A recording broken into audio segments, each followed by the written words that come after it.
हज यात्रा 2025 को लेकर नागपुर में एक मनोनीत तथा अमान्य हज समिति द्वारा किए जा रहे कार्यों पर अब प्रश्न चिन्ह खड़े हो गए हैं। महाराष्ट्र शासन के सामान्य प्रशासन विभाग द्वारा जारी निर्देशों के अनुसार ऐसी किसी भी जिला स्तरीय हज समिति के गठन का कोई अधिकृत निर्णय केंद्र अथवा राज्य सरकार द्वारा नहीं लिया गया है। प्राप्त जानकारी के अनुसार नागपुर जिला हज खिदमत समिति नामक एक संस्था बिना शासन की स्वीकृति के हज हाउस नागपुर एवं नागपुर विमानतल पर हज यात्राओं से संबंधित कार्यों में हस्तक्षेप कर रही है। उक्त समिति द्वारा टीकाकरण कार्य हेतु आर्थिक वसूली किए जाने की पुष्टि भी सूत्रों के माध्यम से प्राप्त हुई है। हज हाउस नागपुर एक शासकीय अधिष्ठान है, जहां पर हज यात्रियों के पासपोर्ट, वीजा, अरब मुद्रा, यात्रा सामग्री एवं अन्य महत्वपूर्ण दस्तावेज संग्रहित करते हैं।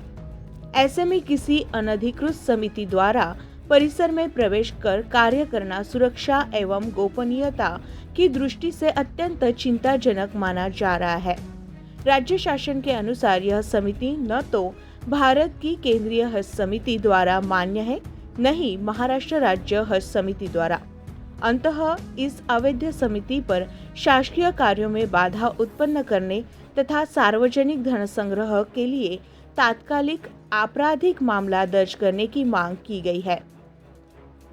साथ ही नागपुर पुलिस आयुक्त तथा राज्य हज समिति के कार्यकारी अधिकारी को पत्र लिखकर यह अनुरोध किया गया है कि उक्त समिति को हज हाउस परिसर में प्रवेश से प्रतिबंधित किया जाए तथा शासकीय कार्यों में हस्तक्षेप से रोका जाए।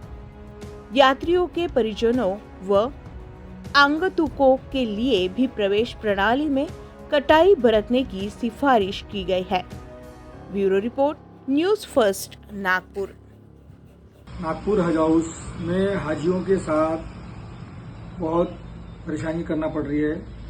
भंडारा, गोंदिया, चंद्रपुर, विदर्भ के सारे हाजी हज हाउस नागपुर से जाते हैं और ये सारे हाजी कम 100 किलोमीटर के ऊपर रहते हैं। एक हाजी को रिपोर्टिंग करने के लिए बुलाना, फिर टिकट देने के लिए बुलाना, फिर सामान देने के लिए बुलाना, फिर बाद में उस हाजी को बार बार बुलाकर उसको तकलीफ देना।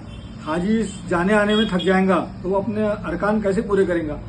महाराष्ट्र गवर्नमेंट हाजियों के लिए सारी सुविधाएं उपलब्ध करवा रही है, लेकिन वहाँ जो काम करने वाले जो लोग हैं वो हाजियों के साथ में बराबर बर्ताव नहीं कर रहे हैं। इसलिए मेरी नागपुर के पालक मंत्री माननीय चंद्रशेखर जी बावनकुळे और हमारे महाराष्ट्र के लाड़के मुख्यमंत्री देवेंद्र जी फडणवीस से ये मांग है कि हज हाउस में जो भी अनियमितताएं हो रही है इसको दूर किया जाए और प्रशासनिक अधिकारियों को बिठाकर इस काम को अंजाम दिया जाए। और आने वाले साल हज 2026 में हाजियों को जिले वाइज रिपोर्टिंग करने के लिए व्यवस्था की जाए और उस जिले में वॉलंटियर उपलब्ध करवाकर सारी व्यवस्था हर जिले के हिसाब से दी जाए। वर्ष 2025 में जो हाजी हज को जा रहे हैं उनको बहुत सारी मुसीबतों का, परेशानियों का सामना करना पड़ रहा है और हज हाउस में जो काउंटर पर और जो वॉलंटियर बनकर वहाँ काम कर रहे हैं वो सिर्फ अपना फोटो सेशन, अपनी फोटो खिंचाने में लगे हुए है। कोई भी हाजियों की मदद करने के लिए नहीं लगा हुआ है। और एक तो विषय ऐसा आया है कि एक रिपोर्टिंग करने के लिए हाजी को फोन किया गया और उससे धमकाया जा रहा है कि तुम जा रहे हो या तुम्हारा कैंसिल किया जाए।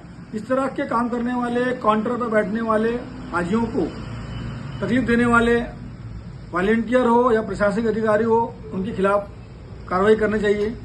और आने वाले दिनों में हज कमेटी ये काम प्रशासनिक अधिकारियों को बिठाकर करवाना चाहिए, ये मेरी मांग है।